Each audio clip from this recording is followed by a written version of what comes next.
السلام علیکم۔ ایک سردار کا انصاف۔ ایک شہنشاہ جب دنیا کو فتح کرنے کے ارادے سے نکلا تو اس کا گزر افریقہ کی ایک ایسی بستی سے ہوا جو دنیا کے ہنگاموں سے دور اور بڑی پرسکون تھی۔ یہاں کے باشندوں نے جنگ کا نام تک نہ سنا تھا اور وہ فاتح اور مفتوح کے معنی سے نہ آشنا تھے۔ بستی کے باشندے شہنشاہ اعظم کو مہمان کی طرح ساتھ لے کر اپنے سردار کی جھونپڑی میں پہنچے۔ سردار نے اس کا بڑی گرم جوشی سے استقبال کیا اور پھلوں سے شہنشاہ کی تواضع کی۔ کچھ دیر میں دو قبائلی فریق مدی اور مدح علیہ کی حیثیت سے اندر داخل ہوئے۔ سردار کی یہ جھونپڑی عدالت کا کام بھی دیتی تھی۔ مدی نے کہا، میں نے اس شخص سے زمین کا ایک ٹکڑا خریدا تھا۔ ہل چلانے کے دوران اس میں سے خزانہ برآمد ہوا۔ میں نے یہ خزانہ اس شخص کو دینا چاہا لیکن یہ نہیں لیتا۔ میں یہ کہتا ہوں کہ یہ خزانہ میرا نہیں ہے کیونکہ میں نے اس سے صرف زمین خریدی تھی اور اسے صرف زمین کی قیمت ادا کی تھی، خزانے کی نہیں۔ مدح علیہ نے جواب میں کہا، میرا ضمیر ابھی زندہ ہے۔ میں یہ خزانہ اس سے کس طرح لے سکتا ہوں؟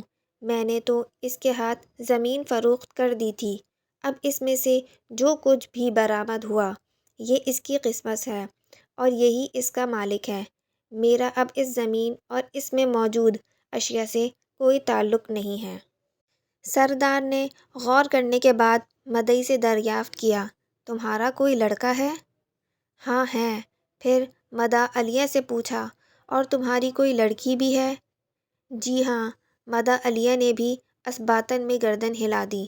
تو تم ان دونوں کی شادی کر کے یہ خزانہ ان کے حوالے کر دو۔ اس فیصلے نے شہنشاہ کو حیران کر دیا۔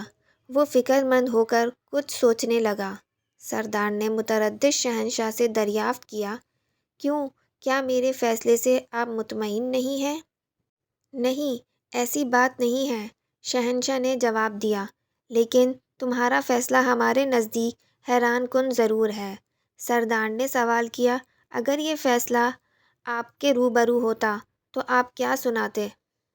شہنشاہ نے کہا کہ پہلی تو بات یہ ہے کہ اگر یہ مقدمہ ہمارے ملک میں ہوتا تو زمین خریدنے والے اور بیچنے والے کے درمیان کچھ اس طرح کا جھگڑا ہوتا کہ بیچنے والا کہتا کہ میں نے اسے زمین بیچی ہے اور اس سے زمین کی قیمت وصول کی ہے، اب جب کہ خزانہ نکل آیا ہے تو اس کی قیمت تو میں نے وصول ہی نہیں کی، اس لیے یہ میرا ہے۔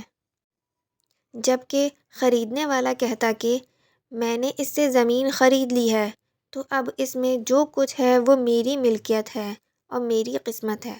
سردار نے شہنشاہ سے پوچھا، پھر تم کیا فیصلہ سناتے؟ شہنشاہ نے اس کے ذہن میں موجود سوچ کے مطابق فوراً جواب دیا کہ ہم فریقین کو حراست میں لے لیتے اور خزانہ حکومت کی ملکیت قرار دے کر شاہی خزانے میں داخل کرا دیا جاتا۔ بادشاہ کی ملکیت؟ سردار نے حیرت سے پوچھا، کیا آپ کے ملک میں سورج دکھائی دیتا ہے؟ جی ہاں، کیوں نہیں؟ وہاں بارش بھی ہوتی ہے؟ بالکل۔ بہت خوب۔ سردار حیران تھا، لیکن ایک بات اور بتائیں، کیا آپ کے ہاں جانور بھی پائے جاتے ہیں جو گھاس اور چارہ کھاتے ہیں؟ ہاں، ایسے بے شمار جانور ہمارے ہاں پائے جاتے ہیں۔ اوہ خوب، میں اب سمجھا۔ سردار نے یوں گردن ہلائی جیسے کوئی مشکل ترین بات اس کی سمجھ میں آ گئی ہو۔ تو اس ناانصافی کی سرزمین میں شاید انہی جانوروں کے طفیل سورج روشنی دے رہا ہے اور بارش کھیتوں کو سیراب کر رہی ہے۔